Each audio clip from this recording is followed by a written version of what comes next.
Good evening and welcome to Primetime News, coming to you live and direct from the Newsfirst studios here in Colombo. I'm Bernadine Jayasinghe. Let's now take a look at headlines. Police used tear gas and water cannon to disperse HND student protest. Teacher unions call off scheduled strike following talks with the president. Decision to execute convicted drug racketeers confirmed, a statement by Minister Rajitha Senaratne. JVP alleges attempts are being made to invest EPF funds in the stock market. An expose on the influence of the expert committee on constitutional reforms.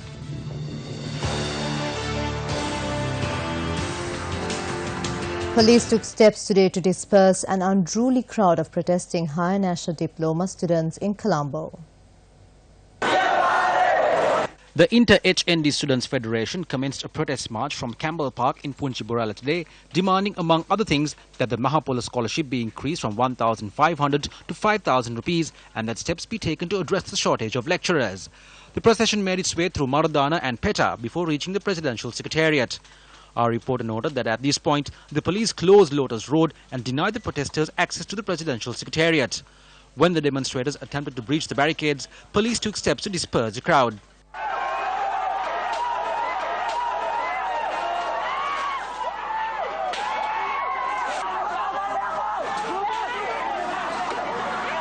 Several students were injured in the ensuing chaos.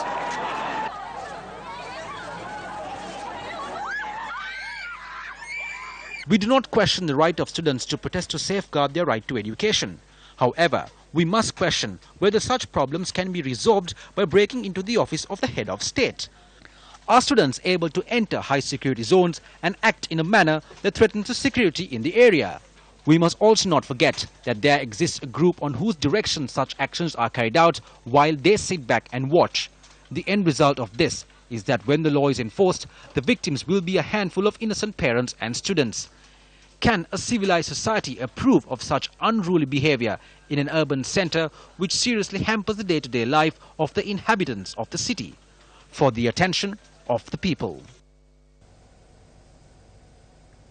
President Maithripala Sirisena said today his expectation is to place Sri Lanka in the #1 position among the countries in the world fighting against corruption. President Sirisena was speaking as a chief guest at the Global Expert Group meeting on the Jakarta Principles in Colombo this morning. The Jakarta Principles, which aim to strengthen the effectiveness and the independence of anti-corruption authorities around the world, were adopted in 2012. The three-day Global Expert Group meeting on the Jakarta Principles is currently underway in Colombo with the participation of anti-corruption authorities of 30 countries. A group including the head of the UN Office on Drugs and Crime, or UNODC, Candice Weish, and Program Manager of UNDP's Global Anti-Corruption Initiative, Angga Timilsina, are taking part in the meeting. I am hoping to bring Sri Lanka to the #1 position within my term. We see many shortcomings in laws and regulations around the world when taking action against corruption. For example, many individuals and criminals from our country who are connected to serious fraud and corruption are in hiding overseas. Our criminal investigations institutions face major obstacles when they identify these people and attempt to apprehend them, including the lack of cooperation from these countries, the immigration and visa laws in these countries, and the laws concerning residents and citizens of these countries have posed major challenges to us. In many societies, they only speak of the politicians. In certain instances, while we see politicians at the forefront, in other instances, we have seen public officials going beyond even the politicians in terms of corruption. When action is taken to prevent corruption, the corrupt politicians, public officials and political parties all band together regardless of political divisions. They band together and level various allegations at those who are taking action against corruption, while the corrupt attempt to live as good citizens in society. Addressing the meeting, former Chief Commissioner of the Malaysian Anti-Corruption Commission, Abu Qasim bin Mohammed, expressed the following views. The new government has shown to the public that the cost of corruption is very expensive. Many development projects have to be relooked. As a new Prime Minister, our new Prime Minister, his age is about 93 years old, said that the damage is very bad and very serious, and he needs time to rebuild the nation. Within 60 days, many anti-corruption policies has been approved. The government has agreed to have a specific law on political funding or political donation. All ministers, deputy ministers, and political secretaries have to make asset declaration, and a copy of the declaration will be given to the Nation Anti-Corruption Commission for verification. Policy on gift and donation from prime ministers, ministers, and political secretary also has been approved. The government also has agreed on having a new offence on misconduct of public office, which is criminalizing the act of abuse of power by public officers. President's Counsel Sarath Jayamanna, the Director General of the Commission to investigate allegations of bribery or corruption, commented on the challenges faced by the Commission to function independently. The independence with regard to the financial allocation should be given to the anti-corruption agencies. World over, there is a tendency that the financial independence is given to this anti-corruption commission. The anti-corruption agencies must have the independence to recruit the experts whom they want.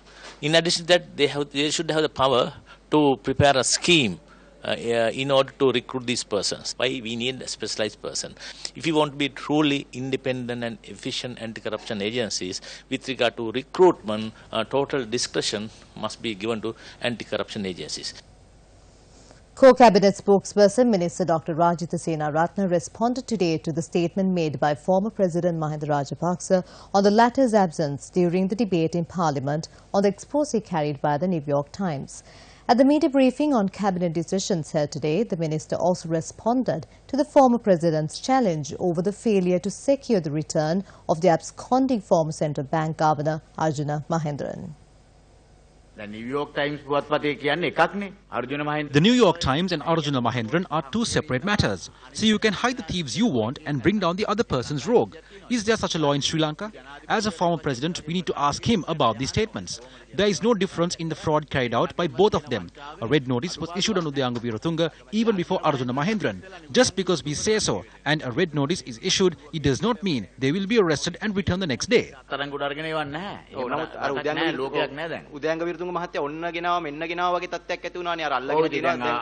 Yes, the former president said he will return within 2 weeks.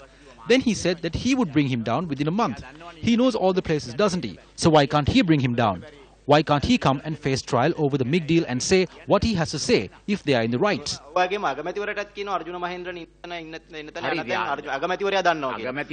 Will Arjuna Mahendran return to the country just because the Prime Minister says so? If that were the case, then shouldn't Udayanga also return based on the word of President Mahinda Rajapaksa?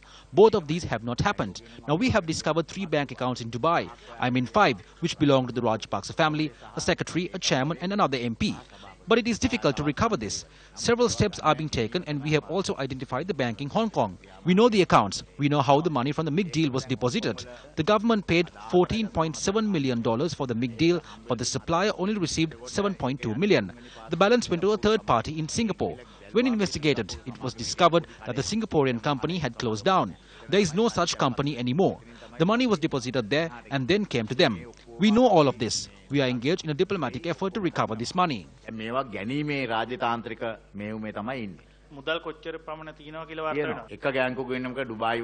bank account in Dubai has $1,086 million.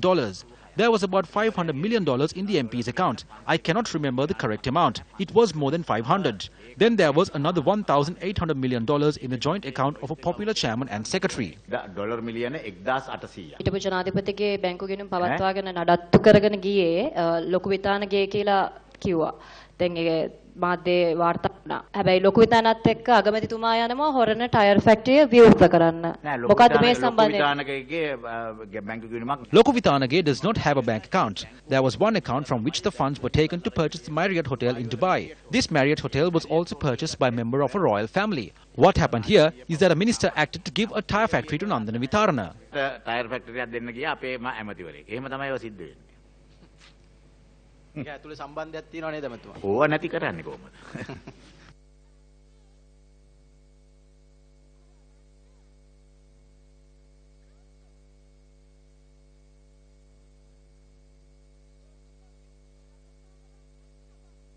Good evening, ladies and gentlemen. Well, over the past couple of weeks, months, and so on and so forth, the hot topic of discussion in the country has been where certain parts of the country are being leased out or given out to certain other countries. Now, if you just look at this map behind me on this plasma here, you see certain areas marked across the country. These are what we like to call little economic colonies which have been given to India and China. Now, one of the most crucial parts that have been the hot topic of discussion over the past couple of days is this area far up north of Sri Lanka, which is the Palali Airport. Now, what we know is the Palali Airport is famous for a very renowned airport during the civil conflict in Sri Lanka. Now I'm joined by Mr. Asoka Dias here in the studios. Mr. Asoka Dias, what is the massive controversy surrounding this Palali Airport?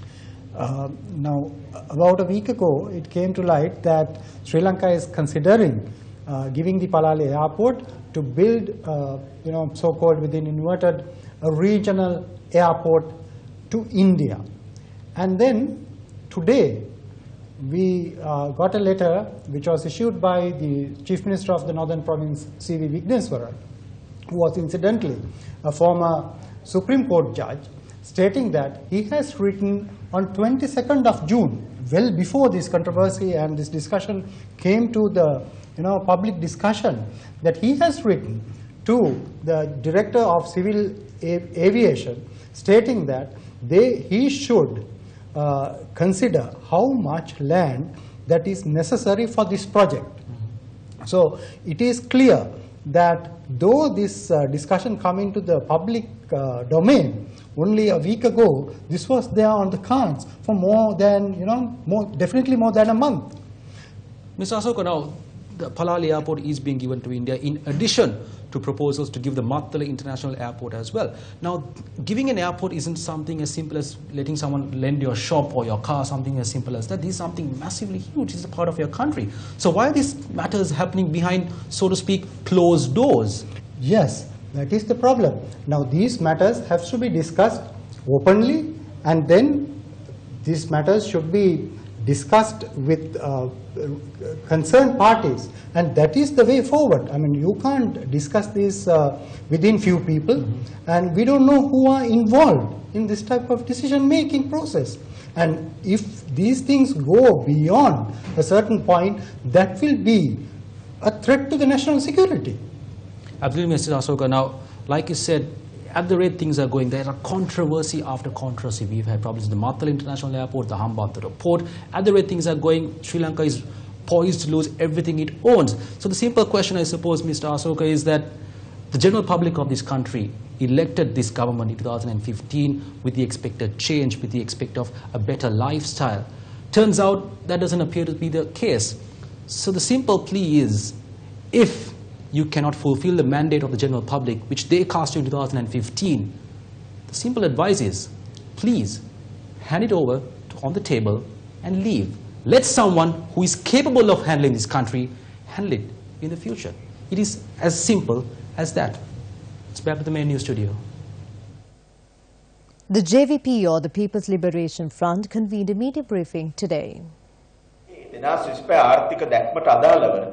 An agreement was signed with the Asian Development Bank in 2016 as per the 2025 vision. The conditions have clearly mentioned the capital must be open to the market. That will see the release of the EPF and the provident funds of the private sector being released to the share markets. It will also see the release of the airports and ports. Documents are being prepared to convert the Kattanayake airport into a private company. They are attempting to obtain the 48 billion rupees loan from the ADB, and with that the SOEs will be privatized as well.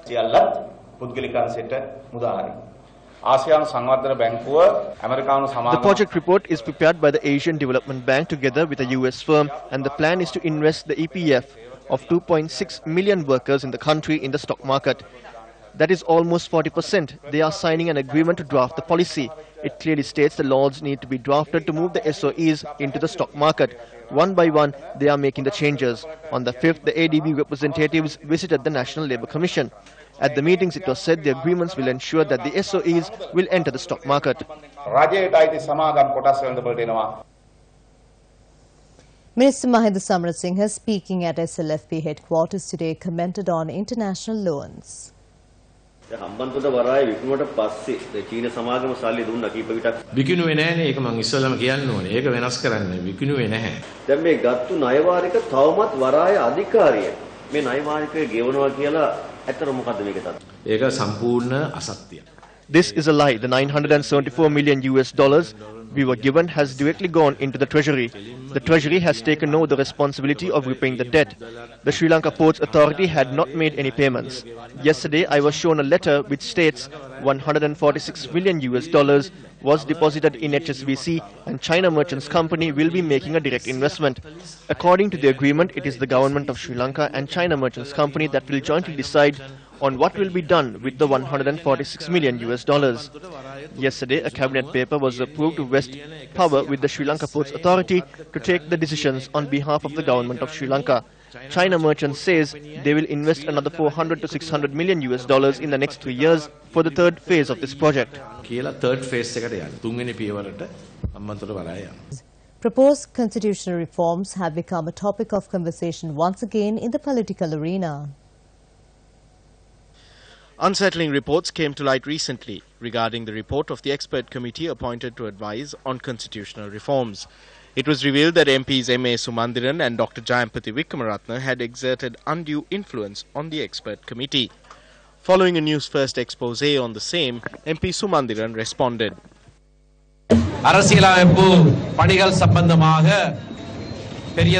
False reports are being spread over the new constitution. Yesterday, we responded to them in Parliament. The response was carried by all the media. That is a good thing. However, one media institution reported it in a distorted manner. That is what I was told. At a time when we are making efforts to create a constitution that would reach political objectives, there are forces working against it. Yesterday, a news report was carried in a manner that supports that force. Everyone is aware that this channel is reporting matter with the aim of creating doubt between the two leaders and topple the government of good governance. That channel is reporting that there is a conspiracy against the president and that the UNP, TNA and JVP are working together to remove the president from the proposal of this new constitution.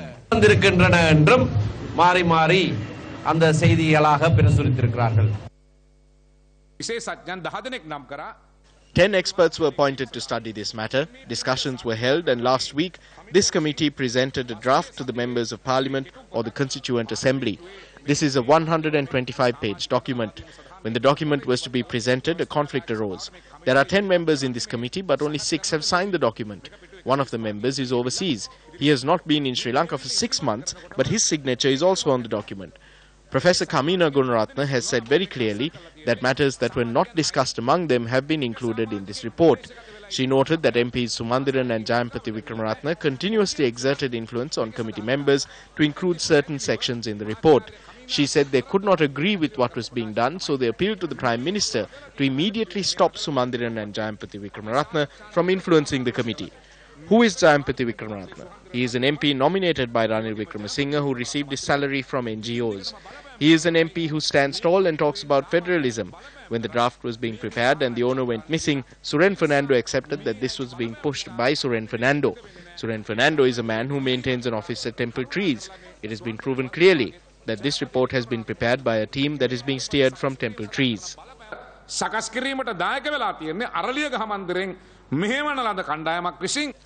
What does MP Sumandiran have to say now? A member of the Committee of Experts has herself exposed the undue influence exerted on the committee. Does this not confirm what we have been reporting continuously? Once the war concluded, it was the aim of the government to ingrain the concept of the unitary state. Sampanthan and Sumandiran were utilized for this. In truth, Sumandiran is not a person with any national feeling. He is with the United National Party. The TNA is now supporting Sinhala nationalism. Mahinda and Sampanthan met at an event organized by China. Mahinda has said many things at this meeting and that they were not opposed to the constitution and only opposed to the government. Mahinda had said that they would take power as soon as possible and to assist in the amendment of the constitution or the people would reject them. Sampanthan and Sumandiran are with this government. When the no confidence motion was presented and when the deputy speaker was appointed, how did these persons act? During the bond debate, Sumandiran spoke in English, but he was the one who wanted the debate postponed because the Tamil language copy of the report was not presented. This was done to protect the government. Were there no senior lawyers in this country to appoint to committees? Should it have been people like Sumandiran and Jayampati Wickramaratne who have no acceptance and are dependent on NGOs and Ranil Wickremesinghe and their team that should have been appointed? For whose wishes are they trying to bring this amendment? It is clear that they are bringing this in to make Ranil Wickremesinghe the president of this country through the back door. It will be the 225 members of parliament that decide who the president will be. This is not fair by any means. Work began on drafting a constitution in order to resolve the national problem. I am a member of the Constituent Assembly, the steering committee and all the other committees. So I know the truth. When the president spoke, he said Minister Manu Ganesan knows the truth and I will tell you the truth. It does not appear that the constitution will be introduced. The bus bringing in the constitution has already passed. 3 years later, it is difficult to bring in the constitution. If it is brought in, it would be good. If it is adopted, it will be good. That is my position. But it will not be so, and I cannot lie to the people of this country. So the constitution right now is the bird in the tree. When asking about the stance of the Sri Lanka Freedom Party, I must say clearly that we have not reached a decision in the Central Committee. Members of the Central Committee have argued that we should have an executive presidency. There has been no official decision, but it is my personal opinion that we should have the executive presidential system. Following talks with the President, teachers' unions have called off the strike scheduled for tomorrow to protest political appointments to the service. The subject of claims filed under the label of political persecution is the subject of an ongoing Action TV investigation. The President guaranteed today that the government's decision to grant appointments to 1,014 individuals to the Sri Lanka School Principals and Education Administration Services under the label of reparations for political persecution would be temporarily halted. The President made this pledge to education trade union representatives during a meeting held at the Presidential Secretariat. Considering submissions made by the trade union representatives on the subject of reparations for political persecution, the President had spoken with the Prime Minister over the phone and subsequently took steps to communicate several decisions to the Education Minister through a letter dated today. According to this letter signed by the Secretary to the President, a 3-member committee is to be appointed to re-examine the personnel files of individuals claiming to be victims of political persecution in order to determine the veracity of their claims and make recommendations. Another important decision taken today was that trade union representatives will also be given an opportunity to make submissions to this 3-member committee. Accordingly, the Education Professionals Collective, encompassing 15 education services trade unions, announced this evening that a decision has been made to call off the strike scheduled for tomorrow in protest of the granting of political reparations. We have no faith in the government's committees. We informed the President of this, and the President told us that this would be an extremely independent committee tasked with making fair decisions. We agreed to this because of our faith in the President. On several occasions in the past, Action TV has pointed out the fact that the only way persons can enter the Sri Lanka School Principals or Education Administration Services is by sitting for a competitive examination.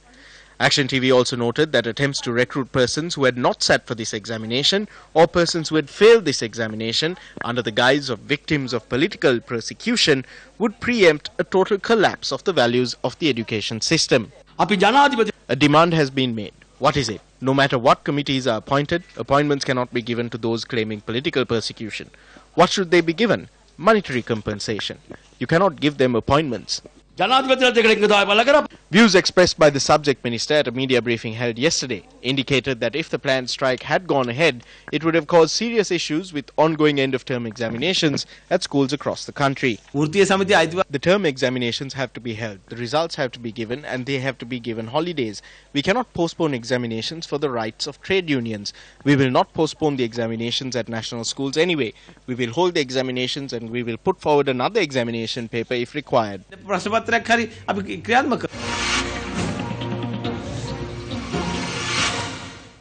The appointments of Suren Ratwatta as CEO of Sri Lankan Airlines and Siva Ramachandran as CCO of the airline have become a matter of concern to the Presidential Commission of Inquiry. Zulfiq Farzan reports. In 2015, when the post of CEO for Sri Lankan Airlines was advertised, 59 people, both local and foreign, had applied and 11 of them were shortlisted. Among them was Sivaramachandran, who was then based in the UK. Interestingly, Sri Lankan Airlines had conducted interviews for 3 others, namely Manoj Divasgunawardena, Vasanta Kumarasiri and Suren Ratwata. In August 2015, after the interviews, Rakita Jayawardena, the Pro-Tem Chief Executive Officer and Director at Sri Lankan Airlines, and Chairman Ajit Dias had informed the board that Suren Ratwata was the best for the post, and he be offered a 3 million rupee taxable monthly pay and a 10 million rupee taxable performance bonus. It must be noted there was no board decision on appointing Suren Ratwata as CEO. However, he was given the appointment on 22nd of September 2015 with a 6-month probation period. Ratwata's 6-month probation period was to end on the 15th of April 2016. However, the Ministry of Public Enterprise Development had proposed Ratwata be given another 6-month extension. Surprisingly, when his probation drew to a close, no performance evaluation was done because the Prime Minister and Kabir Hashim had requested that Suren Ratwata be confirmed as CEO as soon as possible. Earlier this year, Newsfirst reported with facts that the view of some members in the board of directors was that Suren Ratwata's service was not efficient and it needed to be suspended. Suren Ratwata's premature retirement is in effect from the 31st of July 2018, and in today's evidence it was revealed that new chairman Ranjit Fernando had accepted his resignation and offered to pay 3 months' pay as well as additional 2 months' pay for cooperating with the company's restructuring plan. In addition, he is to be given air tickets for his family to travel to Australia. In a letter to the chairman of Sri Lankan Airlines on his resignation, Suren Ratwata requested for a payment equivalent to 6 months' salary, and the income tax will be the responsibility of Sri Lankan Airlines. He had noted all financial payments must be remitted in Australian dollars to his offshore accounts. The Presidential Commission of Inquiry must be appreciated for focusing on those who have brought this airline to the brink of bankruptcy and raising serious matters of concern. It has been revealed that Sivaramachandran was appointed as the Chief Commercial Officer of Sri Lankan Airlines with no board approval. The evidence revealed today that the chairman of the airline had believed the appointment had cabinet approval simply because Prime Minister's advisor R. Paskaralingam reporting that the Cabinet Committee on Economic Management had found no fault with the selection process. It is now clear that the appointments of Suren Ratwata and Sivaramachandran was a departure of due process, just as it was with the case of the central bank treasury bond scam. A media briefing on V Awards was held in Colombo today. The V Awards honours hard-working volunteers while celebrating the spirit of volunteerism. The awards are a partnership between UN Sri Lanka, Newsfirst and the Ministry of Social Welfare and Primary Industries. 7 or 8 years ago, a few of us met up and actually created this. And I remember we didn't have the resources that's available to you all today, and we didn't have the sponsors, we didn't have the numbers that are there today to do this. I'm here today to reaffirm our commitment at Maharaja, at MTV and BC, and Newsfirst to this absolutely fantastic cause. Volunteers can often pick up many skills as they go along and become proficient in something which they originally had no idea how to do it. Volunteers is not a new concept to Sri Lanka. According to our great chronicle, Mahavansa contains description of various activities undertaken based on volunteerism. Sarachandasiri Mayadunna is a former Auditor General of Sri Lanka, and he says the state audit sector has the strength to pursue audit acts via the new act.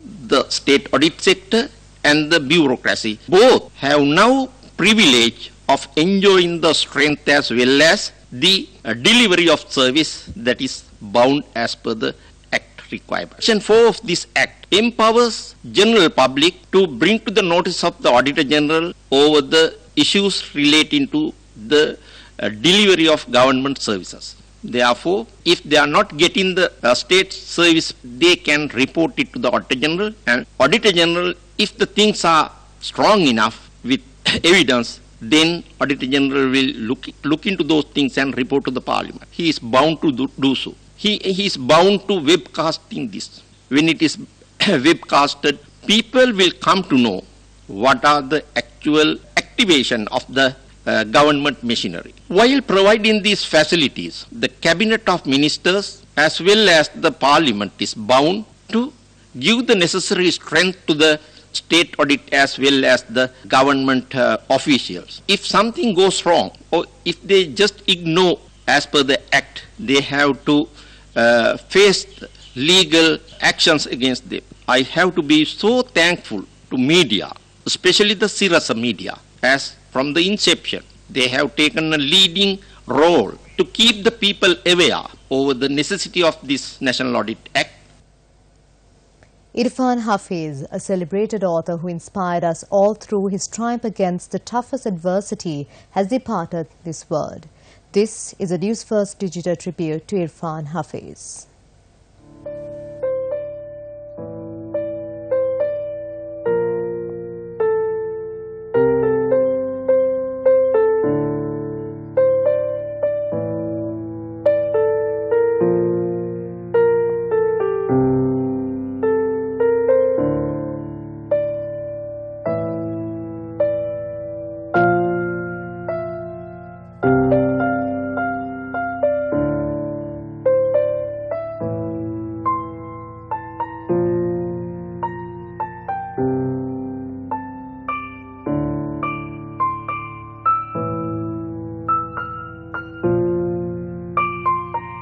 මට තියෙන්නේ මේ butter ලැබිච්ච දේවල් වලින් තව අනිත් අයට දෙතිබරියට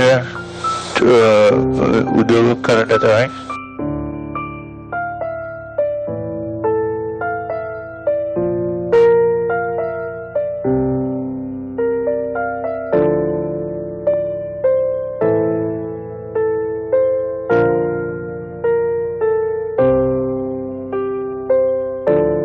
Journalists posed questions today regarding a heated argument that had reportedly broken out at the cabinet meeting held yesterday between ministers Arjuna Ranatunga and Faiza Mustafa over the administration of Sri Lanka cricket. ඊයේ cabinet රැස්වීමේදී අමාත්‍ය අර්ජුන රණතුංග මහත්තයාට කිව්වද ක්‍රීඩා ශාස්ත්‍රය සම්බන්ධයෙන් ඇඟිලි ගැසීම් කරන්න එපා කියලා ජනාධිපතිවරයා අවවාද කළාද? No, he did not say something like that. When he tried to speak, he said no, it is not necessary, and asked him to enforce this. Despite the minister's claims, the Lakbima newspaper's front page carried the headline today that the president had informed Minister Arjuna Ranatunga not to interfere in the sports ministry and to mind his own business. The newspaper report also notes that the president had made this statement during a heated argument that broke out between Ranatunga and Sports Minister Faiza Mustafa. Suspicions have arisen that another minister who is not the cabinet spokesperson and who is a lawyer by profession may have provided a distorted story to the newspaper. With that, we wrap Primetime News. Good night.